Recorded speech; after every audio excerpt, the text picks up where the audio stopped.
मदालसा की कथा सुना रहे हैं। मदालसा के पतिदेव महाराज कुवलयाश्व अभी राजकुमार हैं। महाराज कुवलयाश्व का ही नाम है ऋतध्वज। राजकुमार ऋतध्वज को लेकर महामुनि गालव अपने आश्रम पर आए। कुमार सुखपूर्वक आश्रम में रहने लगे। उस दुष्ट दैत्य को इस बात का पता नहीं था कि कुमार कुवलयाश्व मेरा वध करने के लिए मुनि के आश्रम में ही ठहरे हुए हैं। मुनि जब संध्या वंदन में तल्लीन थे तब उस समय उन्हें क्लेश पहुंचाने को वह काम रूप दैत्य शूकर का रूप रखकर मुनि के समीप आया। महाराज गालव जो शत्रुजित नाम के जो ये कुवलयाश्व के जो राजा में पिता हैं, तो उनसे मांग कर लाए कि मेरे को राक्षस तंग करता है, आपके इस बालक कुवलयाश्व को आप मुझे दे दीजिए तो मेरे यज्ञ की रक्षा हो जाए।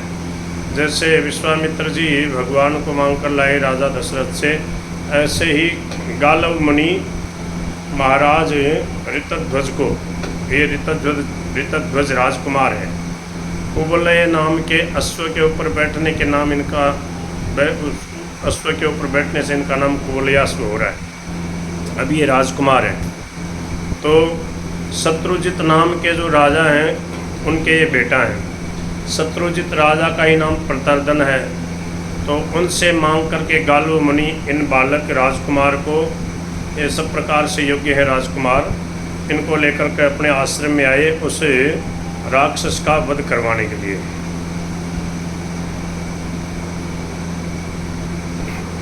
अब क्या हुआ, शूकर का रूप धारण करके वह मुनि के समीप आया। वो तरह तरह के जंगली जीवों का, जंगली जो हिंसक जीव है उनका रूप धारण करके वह राक्षस गालव मुनि को परेशान करता था। वह कामरूप दैत्य शूकर का रूप रखकर मुनि के समीप आया। उसे देखते ही मुनि के सभी शिष्य एक साथ ही चिल्ला उठे, राजकुमार देखो देखो देखो, वह असुर सुवर बना हुआ मुनि के ऊपर प्रहार करने जा रहा है। राजकुमार ऋतध्वज ने उस वरा रूपी दैत्य को देख लिया था। अतः वे तुरंत धनुष पर बाण चढ़ाकर उस अश्व पर चढ़कर उसके पीछे दौड़े। धनुष बाण ताने हुए घोड़े पर चढ़े राजकुमार को अपनी ही ओर आते देखकर वह वारा वेशधारी असुर बड़े वेग से भागा। कुमार ने एक अर्धचंद्राकार बाण उसको मारा। बाण से आहत होकर वह अपने प्राणों की रक्षा के लिए वायु के समान भागा, किंतु अश्वारोही कुमार उसे छोड़ने वाले कब थे। वे भी सरसंधाने उसके पीछे भागते गए। धनुष पे बाण चढ़ाए उसके पीछे भागते ही गए।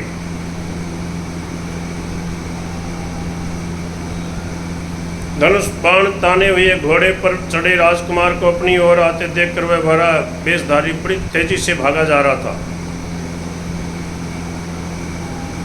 शुक्र बने दैत्य ने जब देखा कि राजकुमार के हाथों से मैं बच नहीं सकता, इनके अश्व के समान तेज में दौड़ नहीं सकता, तब एक बड़े भारी अंधकार पूर्ण पाताल विवर में वह कूद गया। उसके कूदते ही अश्वारोही राजकुमार भी उस भयंकर गड्ढे में कूद पड़ा, क्योंकि उसके अश्व की गति तो अव्याहत थी, वह समान रूप से सर्वत्र जा सकता था। ये दिव्य अश्व भगवान सूर्य ने गालव मुनि को दिया था। सूर्य भगवान की बड़ी सुंदर आराधना करते थे गालव ऋषि। तो सूर्य भगवान ने कहा ये दिव्य अश्व है, इसके ऊपर चढ़ के महाराज जो ऋतध्वज है वो इस कुवलय नाम के अश्व पे चढ़ करके और तुम्हें उस राक्षस से त्राण दिलाएगा, राक्षस का वध करेगा। ये अश्व जो है ये इसके अव्याहत गति थी, ये कहीं भी जा सकता था, इसको कोई रोक टोक नहीं थी। सूर्य भगवान के द्वारा प्रकट किया हुआ ये दिव्य अश्व है। अब वो जो राजकुमार था वो जब उसमें कूद गया खड्डे में, बिल जैसे में पाताल की तरफ जो रास्ता जाता था, तो ये राजकुमार जो था वो राक्षस के पीछे पीछे कूद गया।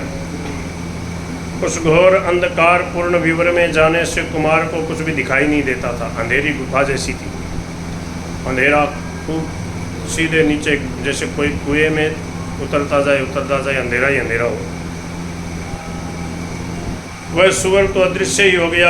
कुछ काल में उन्हें अत्यंत प्रकाशमयी पाताल नगरी दिखाई दी। मणियों के प्रकाश से वह जगमग जगमग कर रही थी। वह स्वर्ग की अमरावतीपुरी से भी अधिक चित्ताकर्षक और सुंदर दिखाई देती थी। पाताल में पहुंच गया वह राजकुमार उस घोड़े के सहित। उस अद्भुत पुरी को देखकर कुमार को अत्यंत कुतूहल हुआ। उन्हें भय तो था ही नहीं। वे पातालपुरी के अनुपम दृश्यों को निर्निमेष दृष्टि से निहारने लगे। उसी समय उन्हें एक अत्यंत ही सुंदरी स्त्री उधर से जाती दिखाई दी। बहुत सुंदर एक स्त्री उनको दिखाई दी। इनको महाराज कुवलयाश्व को। कुमार उसके समीप गए और बोले, सुंदरी तुम कौन हो, किसकी पुत्री हो, किसकी पत्नी हो, इतनी उत्सुकता के साथ तुम कहाँ जा रही हो, मुझे अपना परिचय दो। कुमार की बात सुनकर उस स्त्री ने उन्हें कुछ भी उत्तर नहीं दिया। कुमार को एक बार कुटिल दृष्टि से निहार कर मुस्कुराती हुई वह महल के भीतर घुस गई। बहुत बड़ा कोई महल था वहाँ पे। वो राजकुमारी जैसी बड़ी सुंदर स्त्री और राजकुमार को से बतला ही नहीं हो, केवल उसको देखा एक बार देख करके और वह वहाँ पर उसमें महल के अंदर प्रवेश कर गई।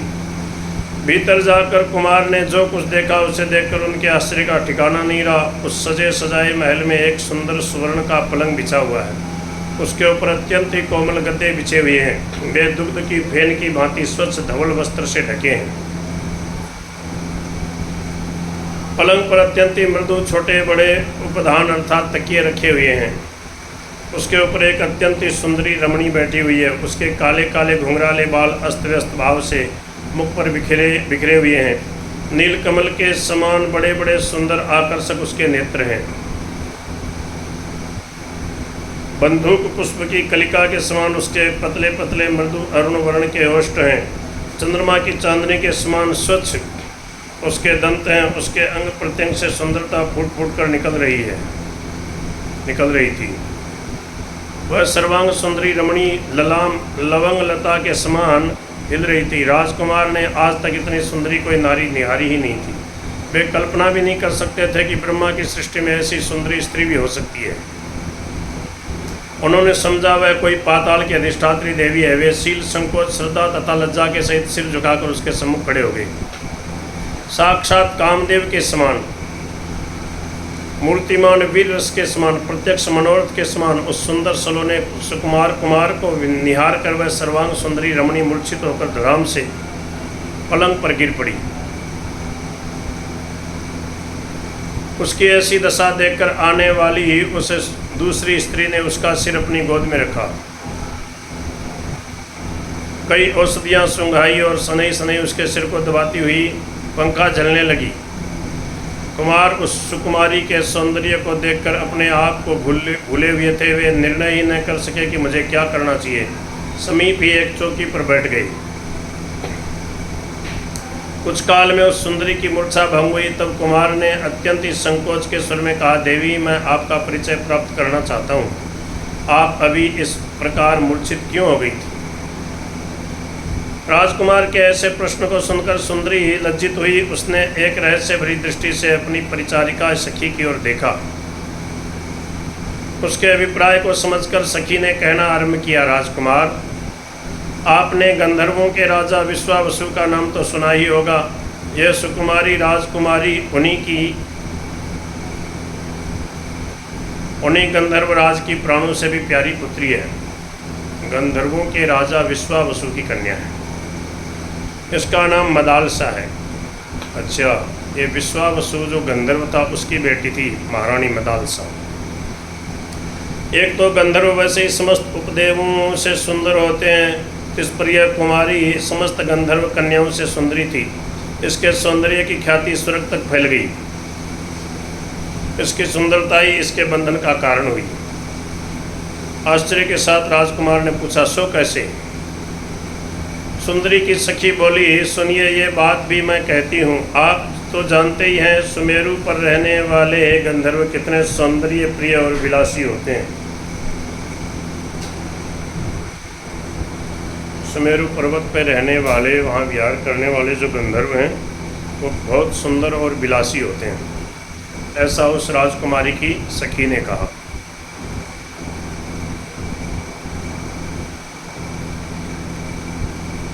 उन्हें गाने बजाने, घूमने और वनों में विचरण करने का व्यसन सा होता है। गंधर्वराज विश्वावसु का ये एक बहुत ही सुंदर बगीचा है। वहाँ सुमेरु पर्वत की जो उपत्यकाएं हैं वहाँ पर, उसमें सभी प्रकार के सुंदर सुंदर पुष्पों के वृक्ष हैं।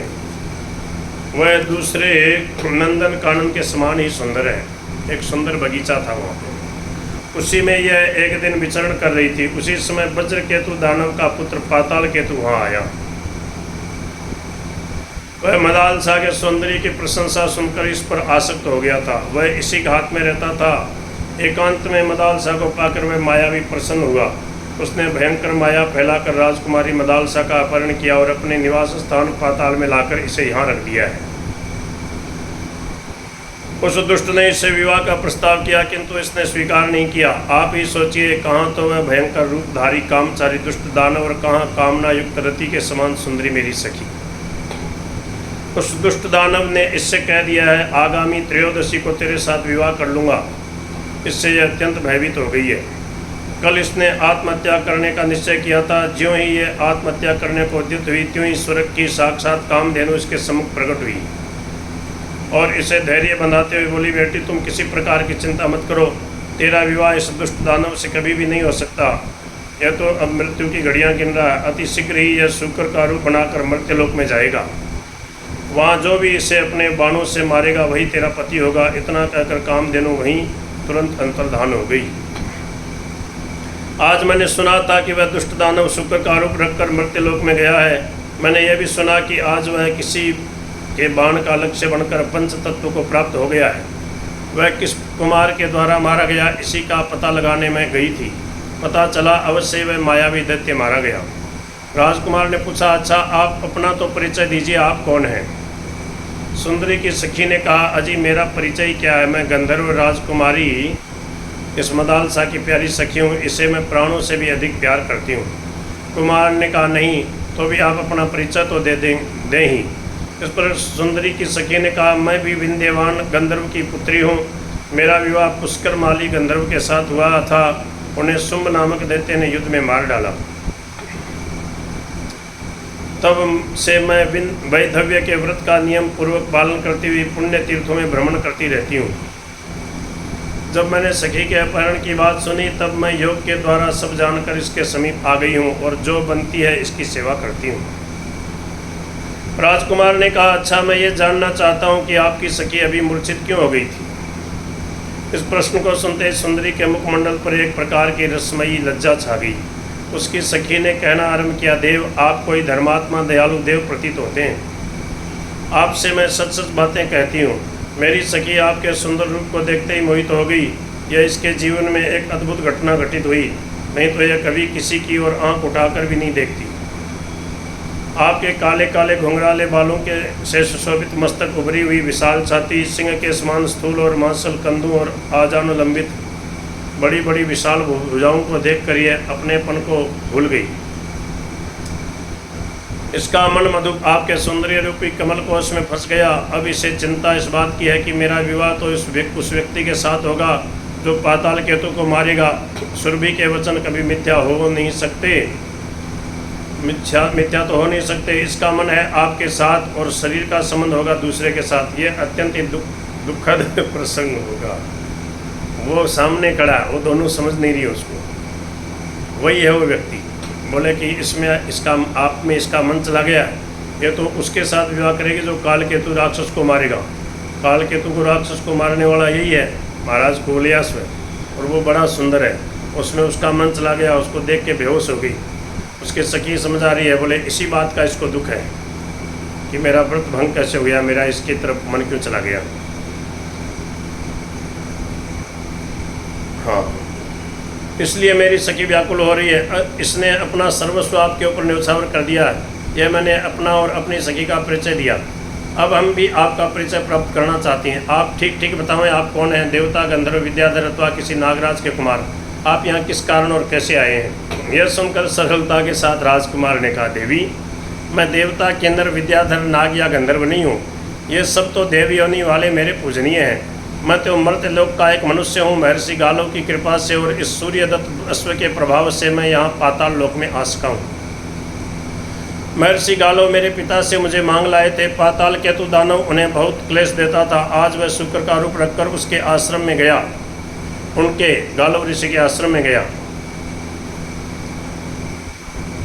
मैं उसका पीछा करते हुए यहाँ आ गया हूँ। वह मेरे बाण से आहत हुआ इसी विवर में कूद पड़ा था।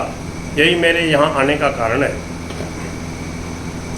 यह सुनते ही मदालसा का मुख कमल खिल उठा। उसकी प्रसन्नता का ठिकाना नहीं रहा कि ये तो मेरे प्रियतम है। उसने प्रेम पूर्वक अपनी सखी की ओर देखा, किंतु प्रेम के उद्रेक में वह कुछ न तो बोल ही सकी न कुछ कह ही सकी। उसकी ऐसी दशा देखकर मदालसा की सखी कुंडला बोली, कुमार, उस सखी का नाम था कुंडला, वो बोली, कुमार आपका कथन सर्वथा सत्य है। मेरी सखी का मन कभी अन्य पुरुष को देखकर चंचल नहीं हो सकता था। यह जन्मांतरी संस्कार है। आपका इसका संबंध अनेक जन्मों का है, तभी तो इसने देखते ही अपनी वस्तु को पहचान लिया। अब आप दोनों का विवाह हो जाना चाहिए। इसके साथ इसके हाथ को आपके हाथ में सौंपकर मैं भी निश्चिंत होकर तपस्या में निमग्न हो जाऊंगी। कुमार ने कहा, देवी मैं स्वतंत्र तो हूँ नहीं, मैं तो अपने पिता के अधीन हूँ। मेरे पिता जिसके साथ मेरा विवाह करेंगे उसी के साथ मुझे विवाह करना होगा। यह सुनकर कुंडला ने कहा, प्रभु आपका कथन सत्य है। मैं आपकी पितृभक्ति से अत्यंत प्रसन्न हूँ, किंतु मैं आपको विश्वास दिलाते हूँ कि आपके माता पिता इस संबंध से अत्यंत ही संतुष्ट होंगे। यह कुलीन वंश की कन्या है, गंधर्वराज की पुत्री है, आपके सर्वथा योग्य है। पिता इस संबंध का अभिनंदन ही करेंगे। आप अपने मन में शंका न करें। फिर सुरभि का वचन कैसे सत्य हो सकता है? सुरभि मानी कामधेनु गो माता। उसने कहा था कि जो इस पाताल केतु राक्षस का वध करेगा वही राजकुमार इसका पति होगा। कुमार ने कहा, अच्छी बात है, जब ऐसा ही विधि का निश्चित विधान है तो उसे अन्यथा कर ही कौन सकता। किसी पुरोहित को बुलाओ और विवाह हो जाए। राजकुमार की स्वीकृति मिलने पर वहीं कुंडला ने विवाह की सब सामग्री जुटाई। उसने अपने कुलगुरु तुम्बरु का स्मरण किया। तुम्बरु समीधा कुशा लिए बगल में पोती पत्रा दबाए वहां आ गए। फिर तो क्या था, होने लगी स्वाहा स्वाहा। मदालसा और कुमार ऋतध्वज का विधिवत विवाह हो गया। दोनों पति पत्नी रूप संबंध सूत्र में आबद्ध हो गए। दोनों पति पत्नी बन गए। कुंडला ने वर वधू को आशीर्वाद दिया। दोनों को शिक्षा देते हुए उसने कहा, तुम दोनों हिल मिलकर प्रेम पूर्वक रहना, एक दूसरे की बात मानना।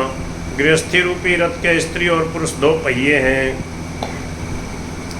जब दोनों ही यथास्थान रहेंगे तभी गाड़ी चल सकती है। पति पत्नी के ही द्वारा देवता, पितर, भृत्य तथा अतिथियों का स्वागत सत्कार कर सकता है। धर्म, अर्थ, काम इन त्रिवर्ग की प्राप्ति पति पत्नी के सम्मिलित उद्योग द्वारा ही हो सकती है। तुम नव दंपति सुखपूर्वक रहो, दोनों में दिनों दिन अनुराग बढ़े, यही मेरी प्रार्थना, यही मेरी प्रभु के पाद पद्मों में प्रार्थना है। इतना कहते कहते कुंडला सखी का कंठ अवरुद्ध हो गया। उसकी आंखों से टप टप प्रेमाश्रु गिरने लगे। रोते रोते उसने मदालसा को गले लगाया। मदालसा ने आंसू पोंछते हुए कहा, बहन तुम मुझे अकेली क्यों छोड़ रही हो? तुम भी मेरे साथ चलो। कुंडला ने कहा, अकेली कहाँ छोड़ रही हूँ, मैं तो तुझे तेरे स्वामी के हाथों में सौंप रही हूँ। अब मैं निश्चिंत होकर भगवान का भजन करूँगी, प्रभु से प्रार्थना करूँगी, तेरा सुहाग अचल रहे, तू पुत्रवती हो, तुझे मोक्ष का पूर्ण ज्ञान हो, अच्छा जा। यह कहकर उसने रोते रोते मदालसा की चोटी भिगो दी। मदालसा भी भोली बच्ची की भांति कुंडला से लिपट कर फूट फूट कर रो रही थी। राजकुमार ने कुंडला को प्रणाम किया, उसकी चरण धूलि ली। कुंडला ने कुमार के सिर पर हाथ रखकर उन्हें आशीर्वाद दिया। देखते देखते वह वहीं अंतर्धान हो गई। अब कुमार अपनी प्राण प्रिया मदालसा को कुवलय नामक अपने दिव्य घोड़े पर बिठाकर पाताल लोक से चल दिया। पाताल केतु के सगे संबंधी दानवों ने जब यह समाचार सुना कि मर्त्यलोक का एक क्षुद्र मनुष्य पाताल में आकर पाताल केतु की भावी पत्नी को चुराए लिए जा रहा है, तब सब के सब अस्त्र शस्त्र लेकर राजकुमार ऋतध्वज के ऊपर टूट पड़े। राजकुमार अपने घोड़े पर सवार थे, अतः उन्हें पराजित होने का तो भय ही नहीं था। वे उन दानवों पर दिव्य अस्त्रों का प्रयोग करने लगे। कुमार की बाण वर्षा के सम्मुख दानव युद्ध में ठहर न सके। बहुत से बाणों से बिंद कर मर गए, बहुत तो रण छोड़कर भाग गए, बहुत वहीं क्षत विक्षत होकर गिर गए। इस प्रकार दानवों को पराजित करके कुमार सर्वप्रथम गालो मुनि के आश्रम पर आए।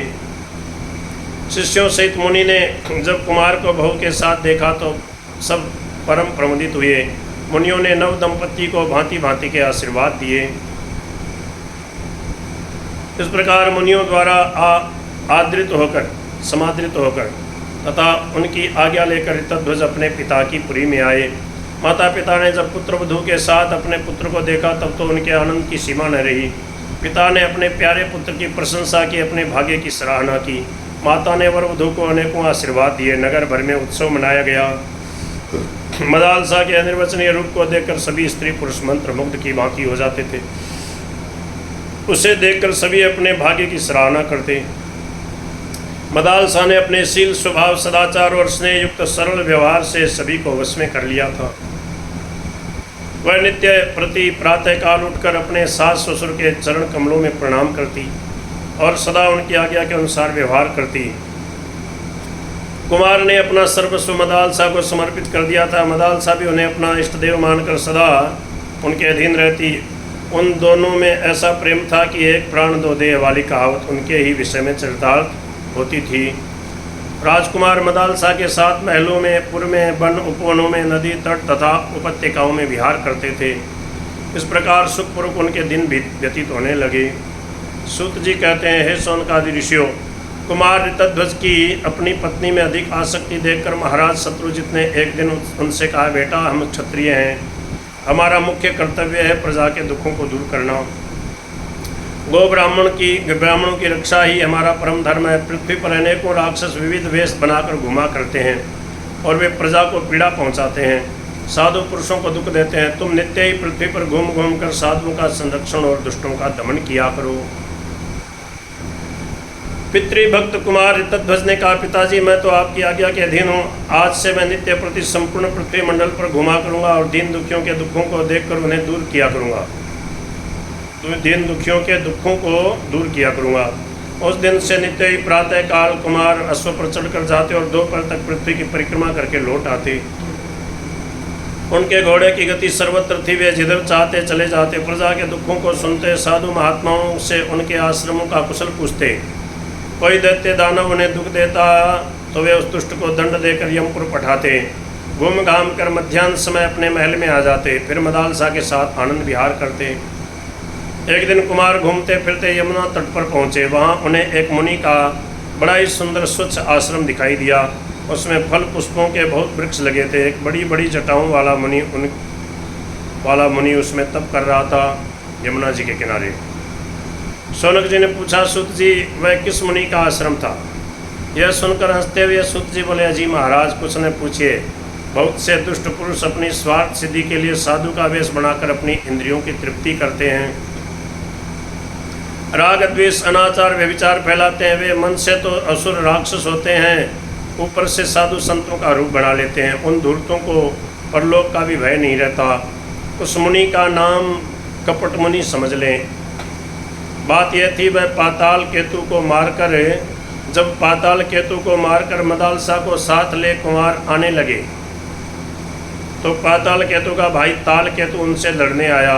समर में कुमार के सम्मुख ठहर न सका, इसलिए उसने कुमार से छल पूर्वक बदला लेने का निश्चय किया। वह कपट वेश बनाकर इसी घाट में घुमा करता था। उसने माया से यमुना तट पर एक आश्रम बना लिया और स्वयं ही साधु का कपट वेश बनाकर उसमें रहने लगा। राजकुमार ऋतध्वज ने तो उसे पहचाना नहीं, वह तो इस घाट में ही था। कुमार ने मुनि समझकर उसे प्रणाम किया। उस कपट मुनि ने कुमार की बड़ी आव भगत की। कुमार ने कहा, मुनिवर, आपका तप तो निर्विघ्न होता है ना? आपको कोई कष्ट तो नहीं है? किसी वस्तु की आवश्यकता तो नहीं है? मुनि ने कहा, राजन, आपकी छत्र छाया में भला हम मुनियों को कष्ट कैसे हो सकता है? किंतु कुमार, मैं एक यज्ञ कर रहा हूँ। आप यह अपना कंठ का हार मुझे दे दें तो मेरा यह यज्ञ निर्विघ्न समाप्त हो जाए। दक्षिणा देने के लिए मेरे पास सुवर्ण नहीं है, बिना दक्षिणा के यज्ञ होता नहीं। उदार राजकुमार के लिए यह साधारण सी बात थी, अतः उन्होंने तुरंत अपने कंठ का बहुमूल्य हार उतारकर उस कपट मुनि को दे दिया। हार लेकर मुनि ने कहा, कुमार, एक काम तुम्हें और करना होगा। कुछ काल तक तुम मेरे आश्रम की रक्षा करो। मैं यमुना जल में डूबकर वरुण देव की उपासना कर लूँ। जब तक मैं न लौटूँ तब तक तुम मेरे आश्रम की रक्षा करते रहो। तुम अपनी प्रतिज्ञा से विचलित न होना। कुमार के स्वीकार करने पर वह दैत्य तुरंत जल में डूबकर अपनी माया से राजा के पुर में पहुंचा। वह जानता था कि मदालसा कुमार को कितना प्यार करती है, इसलिए वह अंतःपुर में चला गया। राजा रानी ने उसका स्वागत सत्कार किया। उसने संवेदना प्रकट करते हुए कहा, आप लोगों को मैं एक अत्यंत दुखपूर्ण समाचार सुनाने आया हूँ। कुमार कुवलयाश्व अपने दिव्य अश्व पर चढ़कर मेरे आश्रम पर गया था। वहाँ दुष्ट दैत्यों ने उसे घेर लिया। कुमार बड़ी वीरता से लड़ता रहा, परंतु अंत में किसी दुरात्मा दैत्य ने उसकी छाती में त्रिशूल भोंक दिया। मरते समय कुमार ने बड़े कष्ट से अपने कंठ का हार उतारकर मुझे दिया और आपको सूचना देने का आदेश देकर वे परलोकवासी हुए। मुनियों ने बड़े कष्ट से उसका अग्नि संस्कार कर दिया। उनका घोड़ा आंसू बहाता हुआ हिनहिनाता रहा। उसे भी वह दैत्य बलपूर्वक पकड़ ले गए। मैं केवल सूचना देने और कंठहार को पहुंचाने आया हूँ, यह कहकर वह कपट मुनि तुरंत वहाँ से चला गया। मदालसा ने जो ही पति की मृत्यु का समाचार सुना, त्यों ही वह तुरंत मूर्छित होकर भूमि पर गिर पड़ी और क्षण भर में उसके प्राण पखेरु उसके देह रूपी पिंजरे को परित्याग करके उड़ गए। उसका प्राणहीन शरीर वहाँ पड़ा रह गया। एक तो कुमार की मृत्यु के समाचार से ही सब दुखी थे, अब पुत्र वधू के परलोक गमन के से सभी का धैर्य छूट गया। अंतःपुर की सभी स्त्रियां छाती पीट पीट कर रुदन करने लगी। सुनते ही असंख्य प्रजा के अंदर नारी एकत्रित हो गए। मदालसा को मृतक देखकर सभी विलाप कर रहे थे, सब आंसू बहा रहे थे। राजकुमार और मदालसा का नाम ले लेकर विलाप कर रहे थे। राजा रानी ने सबको धैर्य धारण करने को कहा, साथ ही अपने भाग्य की सराहना की। ब्राह्मणों की रक्षा में उनका पुत्र परलोकवासी हुआ है। सबको समझा बुझाकर राजा मदालसा के मृतक शरीर को श्मशान ले गए और उसका विधिवत दाह संस्कार किया। दाह करके उन्होंने पुत्र और पुत्रवधू को जलांजलि दी और फिर घर लौट आए। इधर वह मुनि बना हुआ काल केतु तुरंत जल में घुस गया और क्षण भर में माया से अपने आश्रम के निकट प्रकट हो गया। फिर बड़े शिष्टाचार से कुमार से बोला, राजकुमार राजपुत्र, आपने निष्कपट भाव से मेरी सेवा की, भगवान आपका भला करें। आपको कष्ट तो अवश्य हुआ, किंतु वरुण संबंधी मेरी इष्टि सकुशल समाप्त हुई। अब आप सुखपूर्वक अपने नगर को जा सकते हैं। राजकुमार उस कपट मुनि से आज्ञा लेकर उसे प्रणाम करके अपने परम वेगवान अश्व पर चढ़कर नगर की ओर चले। वे अपने माता पिता के चरणों में प्रणाम करने को अत्यंत उत्सुक हो रहे थे। वे सोच रहे थे मदालसा ने अभी तक जल भी न पिया होगा, वह मेरी प्रतीक्षा कर रही होगी, उसे पल पल भारी हो रहा होगा, वह मुझसे प्रेम के साथ कहेगी, प्राणनाथ आज इतनी देर क्यों हुई। इसी प्रकार की बातें सोचते सोचते वे क्षण भर में अपनी नगरी में पहुंच गए। वहाँ उन्होंने देखा सर्वत्र उदासी छाई हुई है। जो भी उन्हें देखता है आश्चर्य प्रकट करता, कोई कुछ कहता नहीं। कुमार इसका कुछ भी अभिप्राय नहीं समझ सके। वे सीधे महल में चले गए। वहाँ सर्वत्र शोक छाया हुआ था। नर नारियों से भरा हुआ महल भी उन्हें सुना सुना प्रतीत हुआ। घोड़े से उतरकर उन्होंने माता पिता के चरण स्पर्श किए। उन्होंने रोते रोते उन्हें छाती से लगाकर अनेकों आशीर्वाद दिए। पुत्र की पुनः प्राप्ति से वे हर्षित भी थे और पुत्र वधू की मृत्यु से उन्हें दुख भी अपार था। कुमार ने इस उदासी और हर्ष का कारण पूछा तो पिता ने आदि से अंत तक सभी बातें सुना दी। मदालसा की मृत्यु का संवाद सुनते ही कुमार किं कर्तव्य विमूढ़ बन गए। माता पिता के सम्मुख वे शोक भी प्रकट नहीं कर सकते थे। लज्जा के कारण वे अवाक रह गए। बारंबार मदालसा के प्रेम को याद करके उनका हृदय भर आता। वे सोचते, हाय वह कितनी सती साध्वी थी, मुझसे उसका कितना अनुराग था। मेरी मृत्यु का समाचार सुनते ही वह तुरंत मर गई। प्रेम हो तो ऐसा हो। मुझ अधम अनार्य कृतघ्न मंदमती मूर्ख तथा हृदयहीन को धिक्कार है, जो अपनी ऐसी प्रियतमा के बिना भी मैं जीवित बना हुआ हूँ। अब मुझे भी उसी के पथ का अनुसरण करना चाहिए। कुमार ने पुनः गंभीरता के साथ सोचा, मेरा कर्तव्य क्या है। मेरी प्रिया ने जो कुछ किया है उचित ही किया, किंतु मैं प्राण परित्याग करने में स्वतंत्र नहीं हूँ। मैं तो अपने पूजनीय पिता के अधीन हूँ।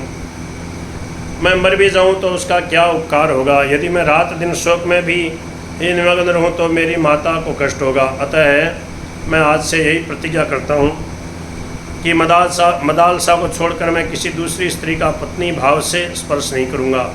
यदि इसी जन्म में मुझे मेरी मनोरमा मदालसा पुनः मिल जाएगी तब तो मैं उससे स्त्री संबंध करूँगा, नहीं तो आज से स्त्री मात्र मेरी पूजनीय है। मैं स्त्री सुख का सर्वथा त्याग कर दूँगा। ऐसी प्रतिज्ञा कर वे माता पिता की सेवा करते हुए मदालसा की स्मृति में अपने दिन बिताने लगे। मदालसा को वे कभी भूलते नहीं थे, सदा उसकी मनोहर मूर्ति उनके हृदय पटल पर नृत्य करती रहती थी। सूत जी कहते हैं, मनुष्य बिना प्रेम किए रह नहीं सकता। मनुष्यों की बात तो पृथक रही, पशु भी प्रेम करते हैं। मनुष्य के हृदय में प्रेम और द्वेष करने की प्रवृत्ति है। उसे किसी से प्यार करने में, मीठी मीठी बातें करने में भी आनंद आता और द्वेष करने में, परनिंदा करने में भी सुख मिलता है। बोले या तो प्रेम करेगा या द्वेष करेगा, समझ गए? या तो किसी से मीठी मीठी बातें करना चाहता है अपनापन से, या फिर किसी की निंदा चुगली, जो अगर सत्संगी नहीं है तो फिर वो उसमें परचर्चा परनिंदा में, इधर उधर की बातों में, बोले राग और द्वेष। या तो प्रेम करेगा या फिर राग द्वेष करेगा।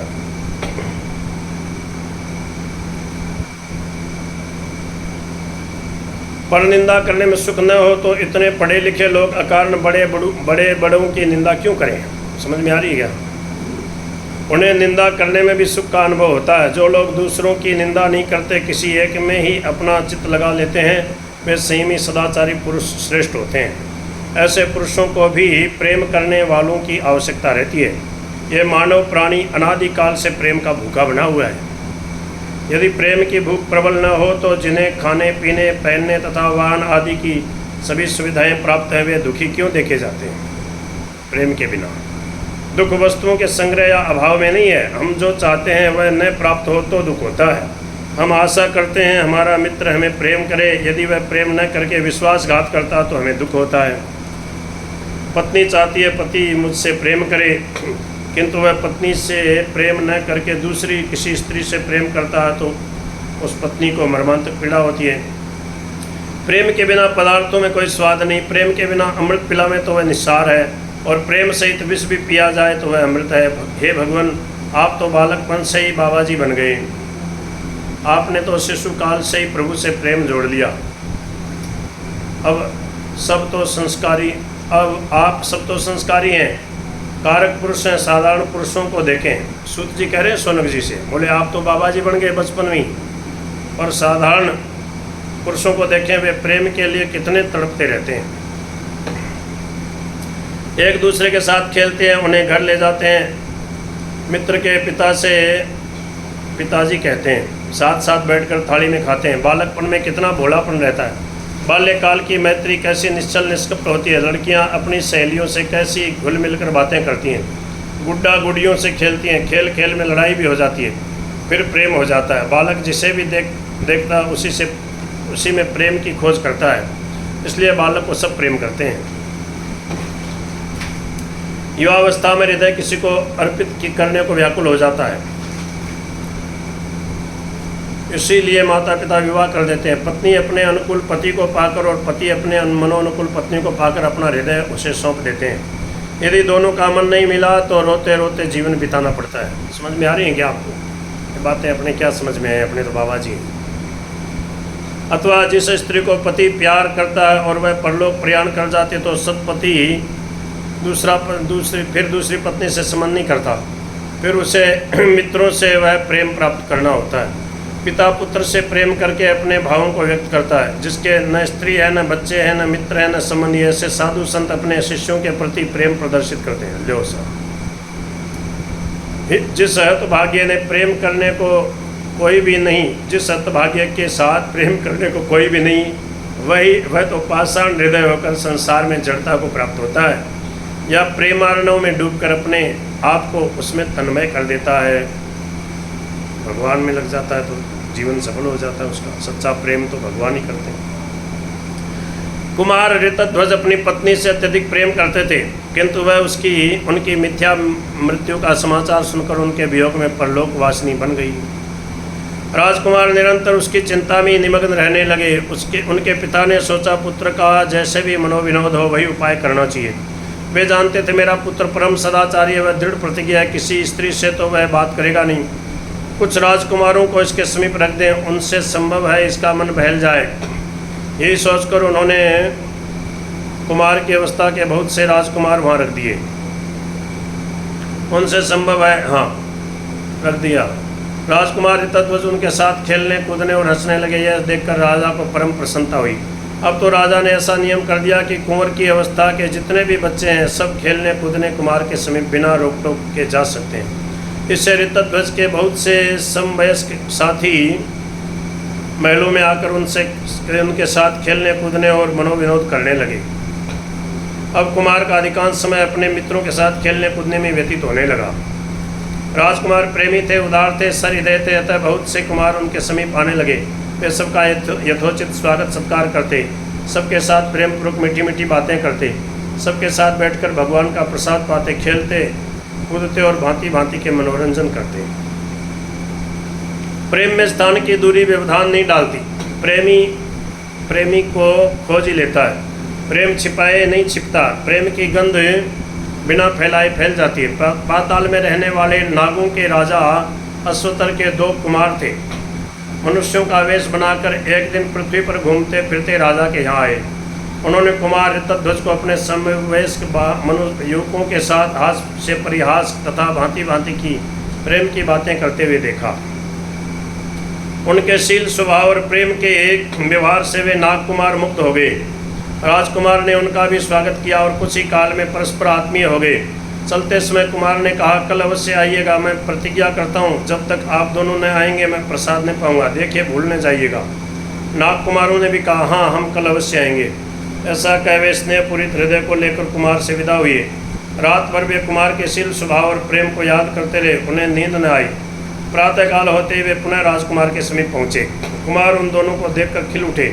उन्हें ऐसा लगा मानो वे उनके दोनों बाहरी प्राण हैं। प्राय देखा जाता है कि जिनसे हमारा जन्मांतरीय घनिष्ठ संबंध होता है उन्हें देखते ही प्रेम हो जाता है। कक्षा में बहुत से विद्यार्थी पढ़ते हैं, एक अध्यापक से शिक्षा लेते हैं, एक ही स्थान पर पढ़ते हैं, एक भवन में रहते हैं, फिर भी किसी से तो हमारी एक ही दिन में घनिष्ठता हो जाती है और बहुतों से वर्षों तक साथ रहने पर भी परिचय तक नहीं होता। वैसे कुमार सभी से प्रेम करते थे, किंतु इन नाग कुमारों से उनका अत्यधिक स्नेह हो गया। वे उनके बिना व्याकुल हो जाते, बिना उन्हें खिलाए कोई वस्तु न खाते। अच्छी से अच्छी वस्तु आती तो पहले उन्हें देते, गुप्त से गुप्त बात उनसे पूछते। एक दिन नाग कुमारों ने कहा, कुमार आप विवाह क्यों नहीं करते? कुमार ने बात को टालते हुए कहा, जी विवाह क्या करना, ऐसे ही हंसते खेलते दिन कट जाएंगे। नाग कुमार तो उपदेव थे। वे समझ गए कि कुमार के हृदय में कोई आंतरिक वेदना है, अतः वे बोले, आप हमसे कुछ छिपा रहे हैं, हमें विवाह न करने का सच्चा कारण बताइए। यह सुनकर अत्यंत स्नेह के साथ राजकुमार ने कहा, आपसे छिपाने की कोई बात नहीं। मैं सोचता था अपना प्रेम ही आपको दूं, अपने दुख में आपको दुखी क्यों करूं? किंतु सच्चे मित्र तो सुख की अपेक्षा दुख ही बांटना चाहते हैं। मेरी एक परम प्यारी मदालसा पत्नी थी, उसने मेरे वियोग में प्राणों का परित्याग कर दिया। तभी से मैंने प्रतिज्ञा कर ली है कि मदालसा को छोड़कर किसी भी स्त्री से संबंध न करूंगा। इसलिए अब जीवन में स्त्री सुख भोगने की मुझे इच्छा नहीं। मैं मदालसा को कभी भूल नहीं सकता। इतना कहते कहते कुमार की आंखों से टप टप आंसू गिरने लगे, मानो उनकी जमी हुई हृदय की वेदना स्मृति रूपी उष्णता को पिघल कर नेत्रों द्वारा बह रही हो। नागकुमार चाहते थे वे अपने मित्र का कुछ संकट हो तो उसे दूर करें, किंतु जो स्त्री मर गई है, जिसका शरीर जला दिया गया, वह पुनः कैसे प्राप्त हो सकती है, यही सोचकर निराश हो गए। इस घटना को सुनकर कुमार के प्रति उन दोनों का अनुराग और अत्यधिक बढ़ गया। अब वे नाना उपायों से कुमार को प्रसन्न करने का निरंतर प्रयत्न करते रहते। सूर्यास्त होने पर बड़े कष्ट से जाते, रात्रि भर नाग लोक में लंबी लंबी सांसें लेते रहते और सूर्योदय के पूर्व ही आ जाते। इधर अश्वतर नाग ने देखा है मेरे दोनों लड़के अब नागलोक में नहीं रहते, सूर्योदय से पूर्व न जाने कहाँ चले जाते हैं और रात्रि में लौटते हैं, पता नहीं कहाँ रहते हैं। एक दिन पिता ने पूछा, पुत्रों तुम दोनों भाई दिन भर कहाँ रहते हो? कुमारों ने कहा, पिताजी पृथ्वी पर एक बड़े धर्मात्मा महाराज शत्रुजित हैं, उनके ऋतध्वज नाम के एक बड़े ही गुणी कुमार हैं। वे परम रूपवान, विनयी, सरल, सदाचारी, सुरवीर, अभिमान शून्य, मधुरभाषी, प्रिय दर्शन और प्रेमी हैं। वे सुंदर वक्ता हैं, उदार हैं, मित्रों का आदर करने वाले हैं। बोलते हैं तो ऐसा प्रतीत होता मानो उनके मुख से फूल झड़ रहे हों। वे माननीय पुरुषों का बड़ा आदर करते हैं, सदा हंसकर सबसे प्रथम बोलते हैं। उनका आभूषण शील ही है, विनय की तो मानो वे सजीव मूर्ति हैं। वे हमें अपने सहोदर भाइयों से भी अधिक प्यार करते हैं, साथ बैठकर प्रेम पूर्वक खिलाते हैं। विविध भांति के उपहार हमें वे अर्पित करते हैं। पिताजी हम क्या कहें, उन्होंने अपने प्रेम पास में हमें ऐसा कसकर बांध लिया कि हमें नागलोक या भूलोक में कहीं अच्छा ही नहीं लगता। चित्त यही चाहता कि निरंतर उनके ही समीप बैठे रहें। दिन भर तो हम उनके समीप रहते हैं, रात्रि में आपके भय से यहाँ चले आते हैं। नागराज अश्वतर ने कहा, अरे बच्चों, पृथ्वी पर तो दिन में बड़ी गर्मी पड़ती है, तुम वहाँ रहते कैसे हो? हमारे यहाँ नागलोक में तो सूर्य की किरणें पहुँचती ही नहीं, अतः हम लोग तो उष्णता सहने के आदि ही नहीं। कुमारों ने कहा, पिताजी, प्रेम एक ऐसा अनुपम पेय है कि प्रकृति के स्वाभाविक गुण में उसमें बाधा दे ही नहीं सकते। वाह वाह वाह। उस सर्वगुण संपन्न राजकुमार के साथ रहने से भगवान मार्तंड की तीक्ष्ण किरणें भी हमें आह्लाद प्रदान करती हैं, और उनके बिना पाताल लोक की ये सुखमयी शीतल रात्रियां भी हमें संताप देने वाली ही होती हैं। पिताजी, उस निराभिमानी विनयी राजकुमार ने हमें अपने प्रेम सूत्र में कसकर बांध लिया है। अपने पुत्र के मुख से राजकुमार ऋतध्वज की ऐसी प्रशंसा सुनकर नागराज अश्वतर के रोम रोम खिल उठे। उन्होंने अपने पुत्रों से कहा, उस पुत्र के माता पिता धन्य हैं जिनकी प्रशंसा पुरुष पीठ पीछे भी प्रेम पूर्वक करते हों। ऐसे प्रेमी पुरुष संसार में बड़े भाग्य से मिलते हैं। ऐसे पुरुषों के दर्शनों से ही परम पुण्य प्राप्त होता है, किंतु तुम लोग बड़े कृतज्ञ हो। नाग कुमारों ने सुखचाते हुए पूछा, कैसे पिताजी? अश्वतर ने कहा, देखो, वह तो तुम्हें इतना प्यार करता है, किंतु तुम उसका कुछ भी प्रत्युपकार नहीं करते। प्रेम में यह होता है कि अपनी अच्छी वस्तु मित्र को दे, और वह जो दे उसे प्रेम पूर्वक स्वीकार करे। उसके घर में बैठकर अपने घर की तरह निसंकोच खाए और उसे अपने यहाँ खिलाए। उसके माता पिता को अपना माता पिता समझे और अपने माता पिता से आकर उसका परिचय दे। अपने सुख दुख की बात मित्र से कहे और उसके सुख दुख की बात उससे सुने। उसके विवाह उत्सव में घर की भांति काम में जुटा रहे और अपने पर्व उत्सव में उसे आदरपूर्वक बुलावे। उसके दुखों को दूर करने का सदा प्रयत्न करता रहे और अपने दुखों को भरसक उसे न सुनावे। वाह वाह। सो तुम लोग इनमें से कुछ भी नहीं करते। तुम्हारे यहाँ नागलोक में ऐसी ऐसी मणियाँ हैं, उसे यहाँ लाया करो और वह जो चाहे उसे दिया करो। नाग कुमारों ने कहा, पिताजी, हमारे यहाँ क्या है? उसके यहाँ जो जो वस्तुएं हैं उसे तो हमारे नागलोक के नाग जानते भी न होंगे। उसे किसी वस्तु की कमी नहीं है, उसे हम क्या दे सकते हैं? जिस वस्तु की उसे आवश्यकता है वह असंभव है, वह दी ही नहीं जा सकती।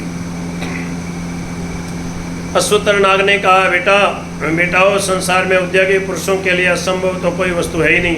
तुम मुझे बतलाओ, वह क्या चाहता है, मैं उसकी प्रसन्नता के लिए वही वस्तु लाकर उसे दूंगा। यह सुनकर कुमारों ने आदि से अंत तक मदालसा का संपूर्ण वृत्तांत बताया और अंत में कहा, पिताजी, वह मदालसा के अतिरिक्त और कुछ भी नहीं चाहता। उसे पाकर वह प्रसन्न अवश्य होगा, किंतु वह तो मर गई, उसका आना असंभव ही है, अतः उसे यहाँ लाकर हम क्या करेंगे?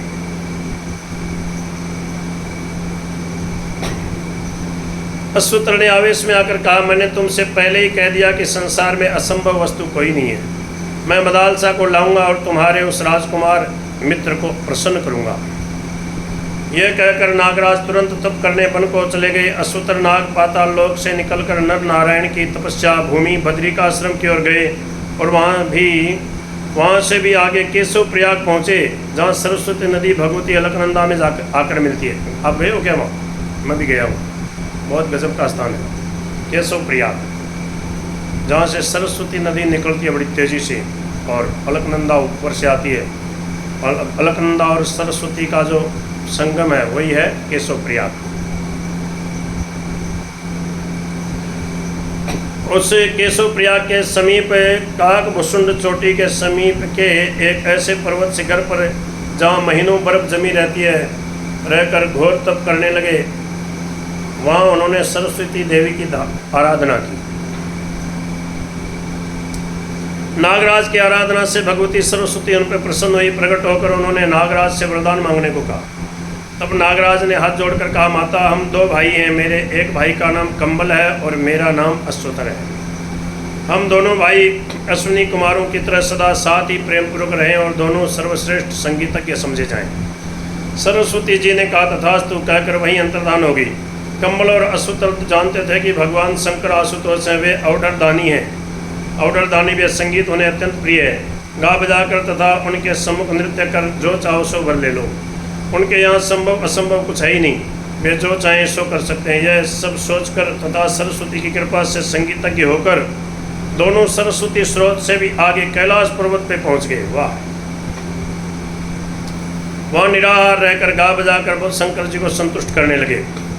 कुछ ही काल में अवधरदानी भगवान भूतनाथ प्रसन्न हुए और दोनों नागों से वर मांगने को कहा। महादेव जी को प्रसन्न देखकर कम्बल और अश्वतर दोनों भाइयों में से अश्वतर नाग बोला,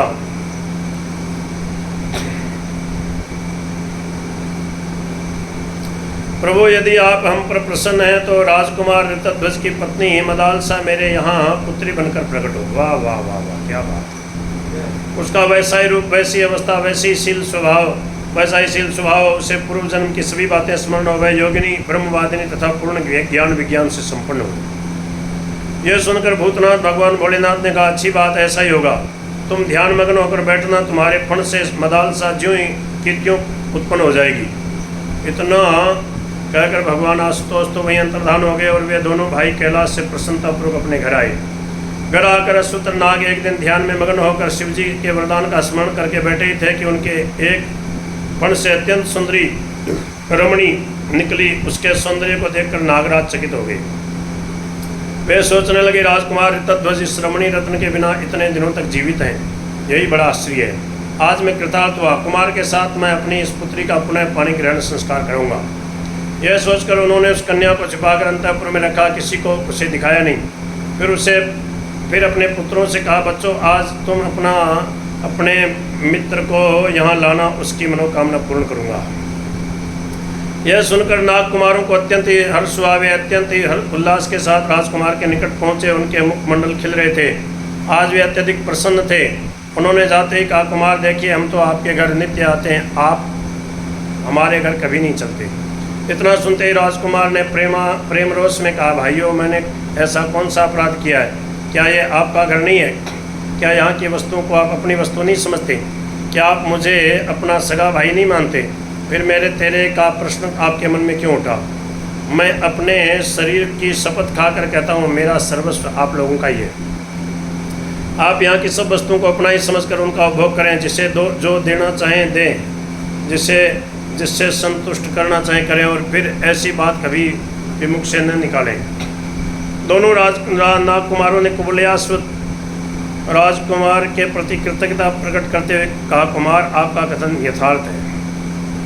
हमने तो कभी भेदभाव रखा ही नहीं, जैसा आप सोच रहे हैं वैसा ही हमारा भाव है। हम तो इससे ही अपना घर समझते हैं, हमने भेदभाव की भावना से यह बात नहीं कही।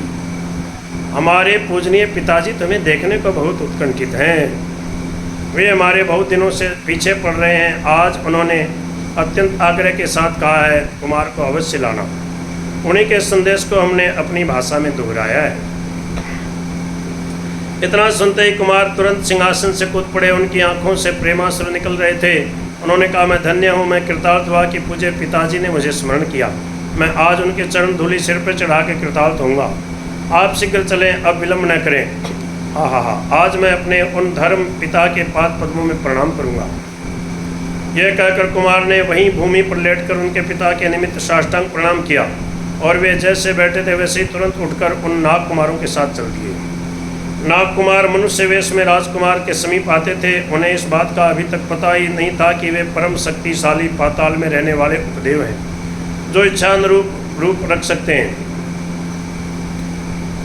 जिनके फणों पर दिव्य मणि दमकती है। वे समझते थे गौतमी के पार किसी राजा के राजपुत्र हैं। गौतमी तट पर पहुंचकर उन दोनों ने कहा, नदी में तैरकर हम चलेंगे। राजकुमार ने कहा, अच्छी बात है। वे ज्यों ही जल में उतरे त्यों ही नाग कुमारों ने अपने योग प्रभाव से कुमार को खींचकर पाताल पहुंचा दिया। पाताल में उन्होंने देखा उनके दोनों मित्रों के मस्तक पर फण लहरा रहे हैं, उनमें दिव्य मणियाँ दमक रही हैं। वे परम तेजस्वी उपदेव अपनी प्रभाव और कांति से पाताल को आलोकित कर रहे हैं। राजकुमार उन्हें चकित दृष्टि से निहार रहे थे। उन्हें अत्यंत कुतूहल हो रहा था। उन्होंने आश्चर्य भरी वाणी में कहा, धन्य भाग, आप तो उपदेव नाग कुमार हैं। कृतज्ञता के स्वर में नागपुत्रों ने कहा, नहीं, हम तो आपके सगे भाई हैं, चलो पिताजी के पास चलें। यह कहकर नागकुमार बड़े गौरव से उन्हें अपने मणिजड़ित भवन में ले गए।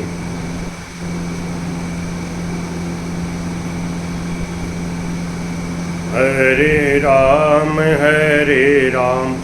राम राम हरे हरे।